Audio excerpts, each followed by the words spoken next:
Ladies and gentlemen, I think it's time that we start having a conversation, a serious grown-up conversation. We're at a point now where everybody now is out for Ruben Amorim's head. And I'm sitting here as a fan and thinking to myself, what the fuck? What the bloody fuck? Dressing room leaks have begun. I thought this was something of the past. But now I'm starting to think that this, like all the evidence and all the little hints and little things that are happening at this present moment, the stories about Ruben Amorim with the disruption of the dressing room, nobody liking the way his style of play, people failing to adapt to his system, and blah, blah, blah. All those are signs of somebody who's heading for the sack. I'm sorry, that's just my feeling. Because none of it makes sense. Not right after Ineos come out and say that they're backing him. Ruben has got full backing of Manchester United. The backing has been consistent right up until this moment. And look, don't get me wrong. I understand why people are mad. And you know what? This conversation that we're going to have today is very easy. It's very nice. Because, Ruben Amorim said something. And you're either with him or you're not. And I am here today. I'm comfortable with those that want him out. I just need those that want him out understand the consequences of that are going to follow with Ruben Amorim leaving. I want to explain how, if we lose Amorim, it is one of the stupidest projects or experiments that Manchester United has ever done. The dumbest, the most pathetic fucking experiment they've ever attempted. Because it has failed dismally if they are going to choose to go in that direction. I need you guys to understand. Because before Ruben Amorim came, we spoke about this. We spoke about bringing somebody that had completely different philosophy to what we were used to. We spoke about this. And I said, this is not a good idea. Remember, I said, this is not a good idea because you know what? These players are so used to this 4-3-3, 4-2-3-1. They are so used to that it is indoctrinated in them. It is in their system. They can't exist without it. It's just, it's part of our DNA. Manchester United, we played with wings. Yes, it was a 4-4-2 in the beginning, blah, blah, blah. Then we have evolved with time, but we've always played with wingers. Manchester United suffers a couple of defeats and people want Ruben Amorim's head. Now, I have a feeling, or my feeling is that people want Ruben Amorim's head for the wrong reasons. They want Ruben Amorim to change his system. And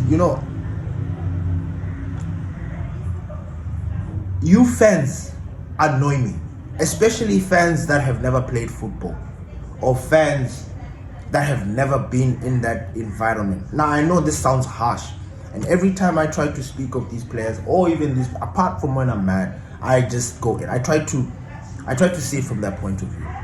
And every manager that comes to Manchester United, I try to see their point of view. I try to see the idea that they're trying to bring in.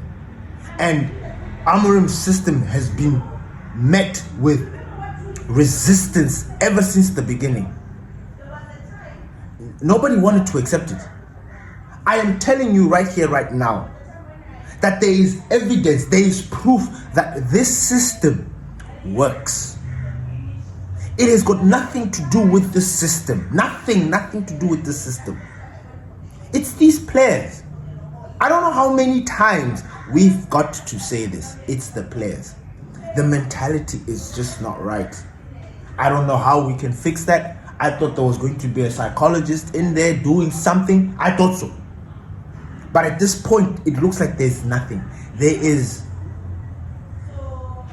a mentality of a defeated mentality, like a poor me mentality. Like And when things go bad, the first thing that people go to and go and say, it's the system. Oh, it's this, it's that.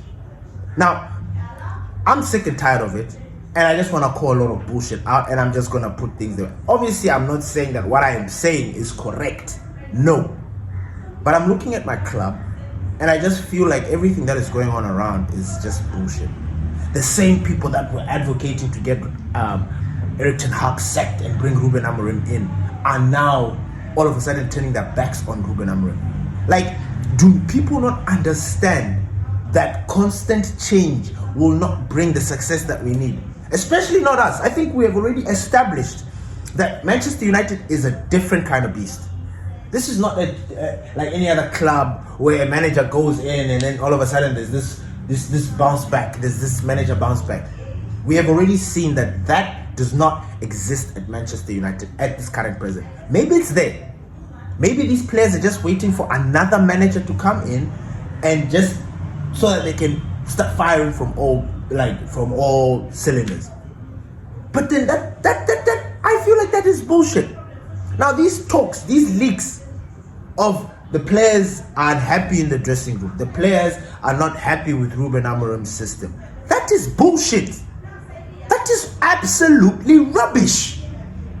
Because not so long ago, everybody has been speaking high praise of the gaffer. The stories that we were getting prior to the season beginning, during pre-season, is that we are trying to build a family. We're trying to build a bond. Are you telling me that bond is already disintegrated? Are you trying to tell me that everything is just poof, gone? Because I don't believe that. Luke Shaw has come out and spoken about Ruben Amorim countless times, speaking about the mentality, the way he's bringing, how everybody is on board with the gaffer, how we are establishing a family unit at Manchester United. Harry Maguire came out and spoke about the gaffer. Yeah, he's tough. The mentality has changed. Now we are all working for each other. Benjamin Sesko spoke about Ruben Amorim. There's a family. Every single time I heard a lot of these players talking about is that there's a different vibe at Manchester United. There's a family dynamic. There's a family atmosphere going on at Manchester United. Something that had not been there for years. Ruben Amorim slowly put that in. Ruben Amorim has taken out the cancers of this team. The Garnachos, the Sanchos, I don't want to say Rashford is a cancer because you know what, he worked very hard to seek his deal. But you know what I mean. Those petulant little runts. Those guys. He got rid of that. He tried to build this system that is good. Now all of a sudden you guys want his head out because you don't understand his system? Come on, guys. This is ridiculous. This is now unbecoming. Because you don't understand Ruben Amorim's system, because you don't see the patterns, you don't see the things that are happening there. Oh, he needs to change the system to suit. Fine. I want to talk about the system. I want to talk about this major problem that everybody keeps on talking about. Bruno Fernandes is the number 10. Hold up. Pause a little bit. Because, the other day I went on a rant in the group because I'm like, well, was it a rant? Nah, it wasn't a rant. I was just sick and tired of people saying that Bruno Fernandes is a number 10. And I know the whole world is saying Bruno Fernandes is a number 10. Fine. If that makes you sleep at night, good. Take it. But never. Bruno is an attacking midfielder. If we're going to start using the words, the football terminologies, let's get it right. And number 10 is not necessarily, an attacking midfielder is not necessarily a number 10. It can be a number 8. It can, depending on how you deploy it. Football is evolving because now we are having these wing backs, alternative positions to what we are originally used to. And I understand that. And I'm not saying that there's anything wrong with the terminology. It's the way you guys mix them up. When we brought Bruno Fernandes from Sporting Lisbon, and I'm sick and tired of mentioning this, was Bruno Fernandes a number 10? No. We brought him as an 8. He was a box-to-box. All action. Bruno Fernandes. He was that. Now, this, the thing that confuses people, and the thing that I'm trying to get my message across people, is that Bruno has got that sauce. Do you understand? Bruno has got that Salt Bay. He's got that. That makes him a special midfielder. You look at Kevin De Bruyne. What makes Kevin De Bruyne special? His shot, his precision passing, his accuracy. But you look at him, he's slow. What? Like, he's not the most combative. He's just normal. When I say normal, you understand what I'm talking about. But Kevin De Bruyne was never a defensive midfielder. He was a midfielder who had very strong attacking attributes. And that's Bruno Fernandes. Do you know another player that reminds me of Bruno Fernandes, that has this same sort of profile-ish of style of player? Super Frank Lampard. Frank Lampard was an 8. Exactly what Bruno is. He had an eye for a goal, he had an eye for an assist. But he was a midfielder. But because Bruno is he's our leading talisman, we have bestowed this thing on him. We have said that, no, Bruno Fernandes, because you are our most prolific goal scorer, our most prolific assist provider, the maverick of the team, the heartbeat of the team, you are the blessed number 10. Take it. You are the guy that causes all sorts of havoc. We want you to do the business. That's what we have done. Changing and forgetting that Bruno Fernandes is a number 8. He wears the number 8. He's got the number 8 thing on his hand. When we bought him from Sporting Leeds, he was wearing number 8. Never 10. Never. No, Bruno Fernandes is number 10. Bruno Fernandes is number 10. Fine. Okay. Now let's explain the situation that is happening at Manchester United. Number 1.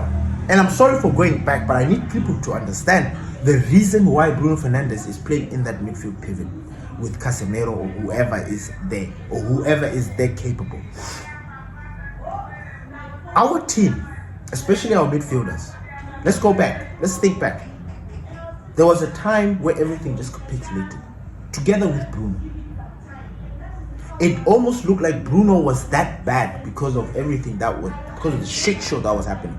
That was last season.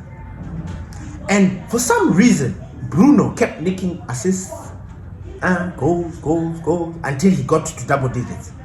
And when he got to double digits, that's when people started saying, opening the fucking mouths. Oh, Bruno, the maestro.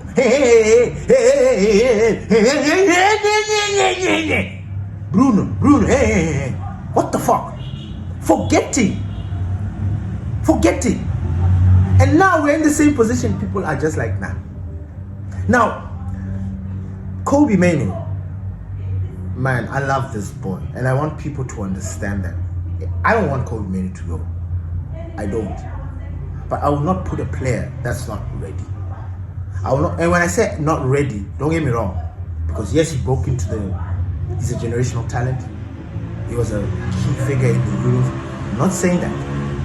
I am saying, after that, Kobbie Mainoo went through some sort of patch. He got injury. And when he got that injury and he came back, he was never the same. Never the same. And I think he went in and out of injury twice or 3 times before now.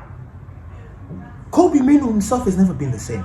I remember talking about Kobbie, saying, look guys, there's this weirdness about Kobbie because he's playing this sort of futsal kind of football, which I couldn't understand. I'm like, bro, we are playing 11-11 here, full pitch.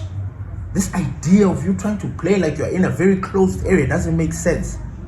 Those were the red flags. I started noticing that Kobbie Mainoo is a midfielder that kind of disappears during the game when he starts. He disappears. Don't get me wrong, there's nothing wrong with Kobbie Mainoo. Yes, he needs a senior player right next to him to guide him. We don't have that. For some reason, we have got no time for that. And Kobbie Mainoo, he was just never able to get that momentum, that consistency in his performance. And Ruben Amorim is very sharp. Ruben Amorim doesn't wait for that. He's like, nah, I can't risk this. So I need to formulate a way that these boys, that I can get the best out of these guys with the circumstances that I have. Casemiro and Bruno Fernandes, they don't get enough credit. They don't, because they are old. They're getting old. Bruno's getting to it's about that time. Casemiro, it's already that time. People want Casemiro to go, and a lot of people are upset that Bruno, we didn't sell him, blah blah blah. He should be playing in that number 10. So already, when people look at that midfield that Ruben Amorim picks, they look at it with disgust and they just be like, nah, we are done. I keep hearing people talking about Bruno's got no legs. Since when did Bruno have legs? Since when? Why are we fighting and looking for things to nitpick? People are talking about Bruno like he's got no legs. Kobe has got no legs. Ugarte's got no legs. Casemiro has got no legs. Our entire midfield has got no legs. The only people that have got legs are Toby Collier, who we've sent out, Kone, who is marinating there. But if there's anybody in that midfield that has got that chest that we need to run, like the Balibas and stuff, we don't have them. So where is this thing or this idea that the midfield has got no legs? We played against Arsenal with the midfield of Casemiro and Bruno. Wow. Till to date, the best game we have played. We lost, but it's the best game we played. No one complained about the system. No one. No one. Not any blood of any fucking person complained about the system. When we drop points and we start to look shaky, it's the system. He needs to change the system. Blah, blah, blah, blah, blah. Now, why is Bruno Fernandes playing in that midfield instead of these other guys? Because he is the most competent player we've got. It's a very simple thing. It's not rocket science. The only reason Bruno Fernandes is playing in that midfield is because Bruno Fernandes is arguably the most competent of all. And when I say that, I don't mean it in an isolation situation. Because people say that Casemiro has got no legs. Fine. Bruno's got more legs than Casemiro. If there's anybody that's got a brain in that team, it's Bruno Fernandes.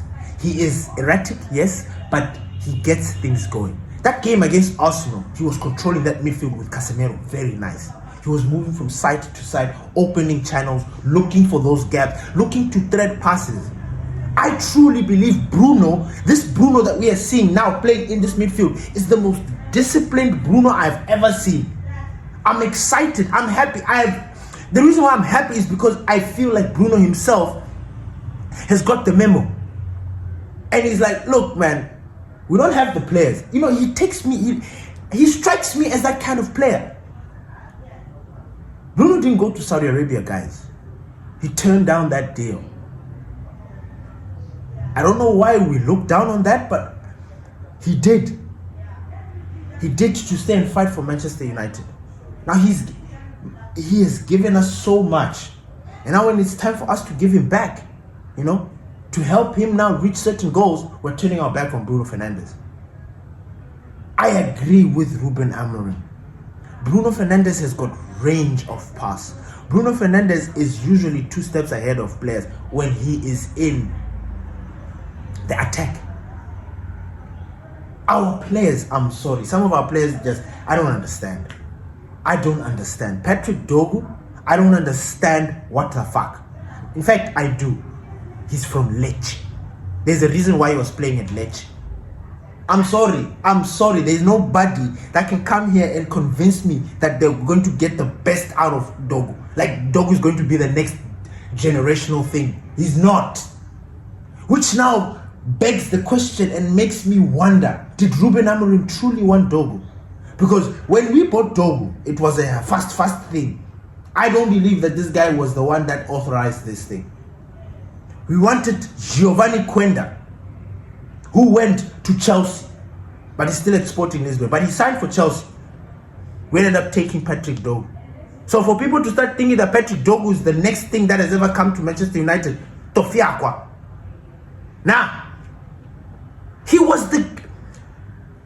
Look, That game against City was not difficult. Absolutely not difficult. City didn't even they didn't even shift to third gear. They didn't.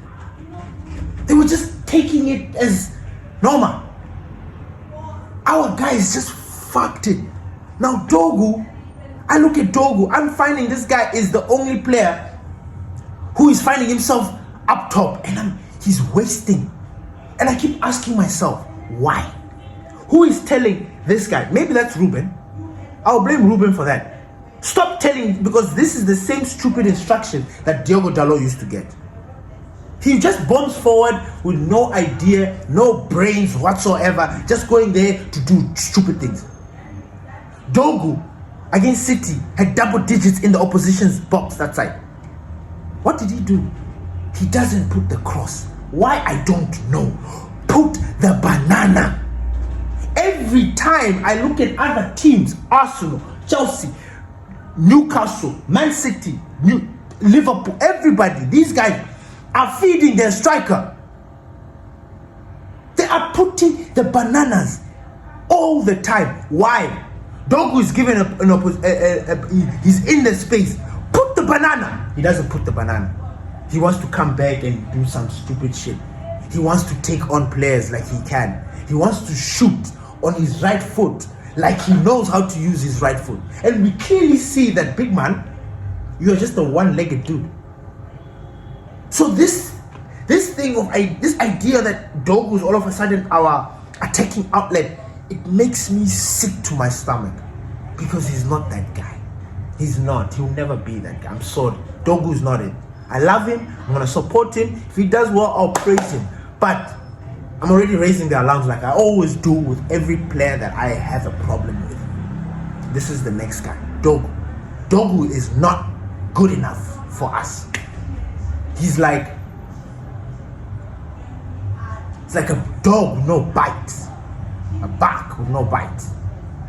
When he he put in, I analyzed his crosses during that game.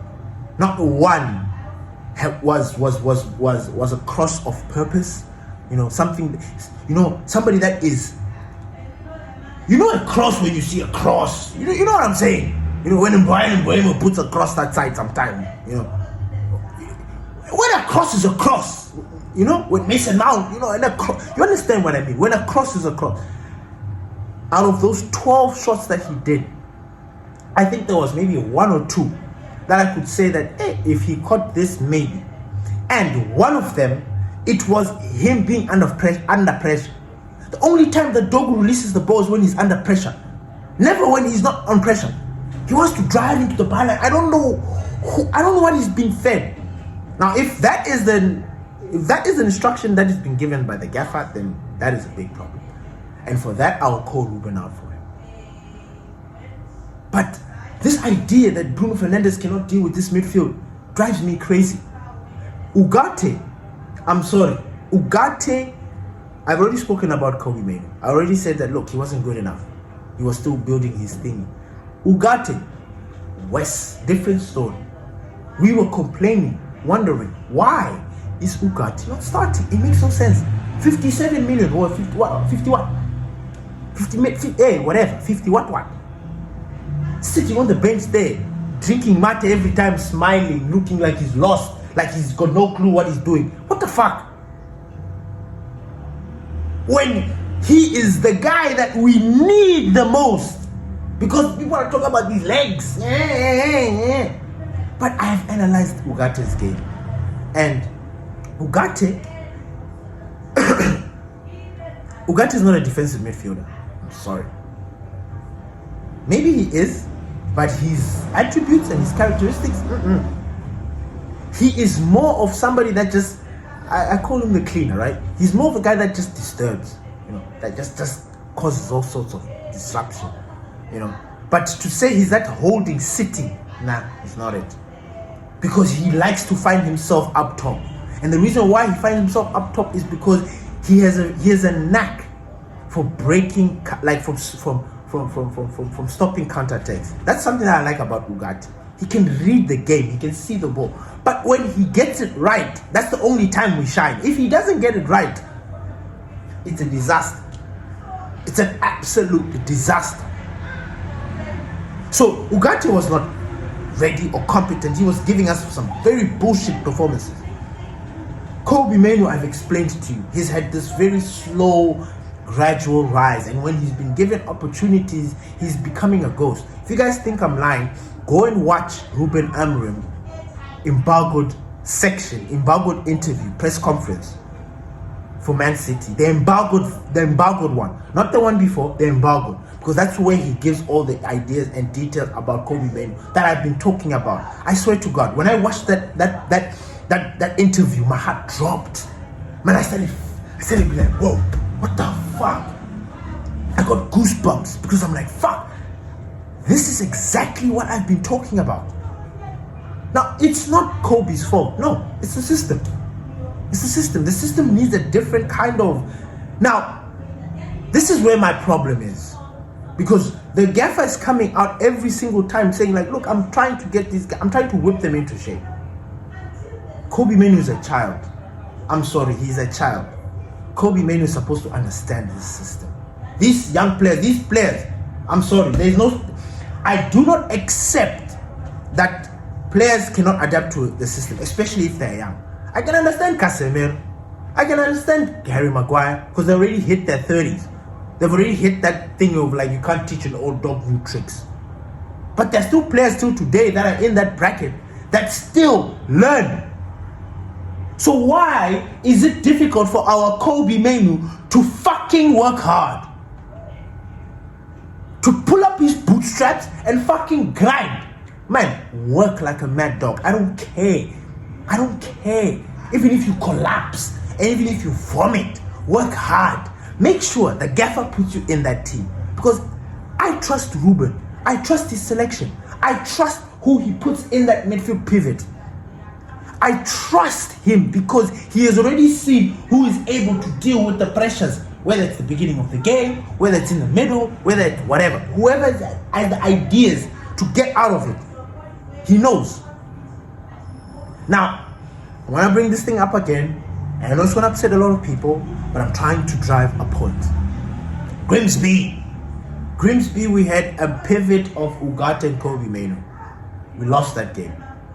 Yes, we lost, but we didn't lose like that. But that was an opportunity against a lesser side for Ruben Amorim to see Wagwan. People misinterpreted that entire game. They thought, nah, some people are getting punished, some people are blah blah blah, and that. I get it. Kobe Mainoo. I have not till today, I've not seen anybody talking about that performance. People are hiding behind this. Look, I understand that Kobe is a generational talent, but for some reason, he's not hitting the gears that we need him to. Now, you could argue and say, look, perhaps he needs a run of games so he can get the motor running. But you know, it's in these games where now, like, if he gets removed because he's disappearing, people are gonna think, oh no, he's upset, and it's gonna fuel a lot of things.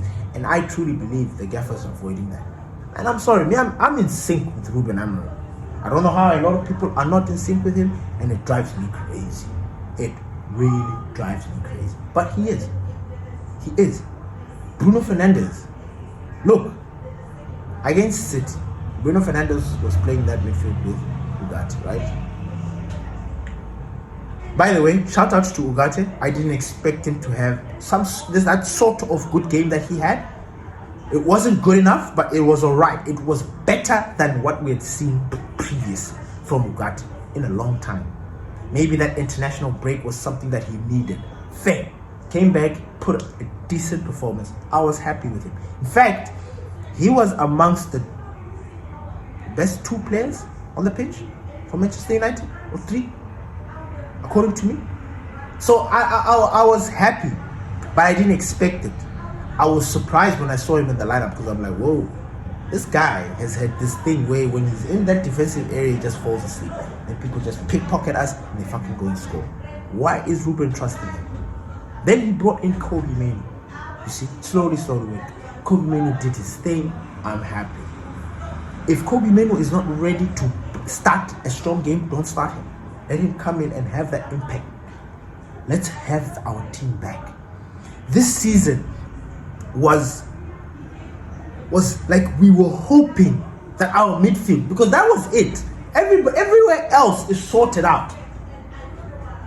I know, yes, even the striking situation is sorted out. We are not scoring, yes, but the main was the midfield, to be able to have bodies in that midfield. I was so excited about this season because I'm like, man, our midfield is strong. Like, our midfield can really go in and there and cause a lot of trouble. But I look at that midfield, I'm like, no, we're not there.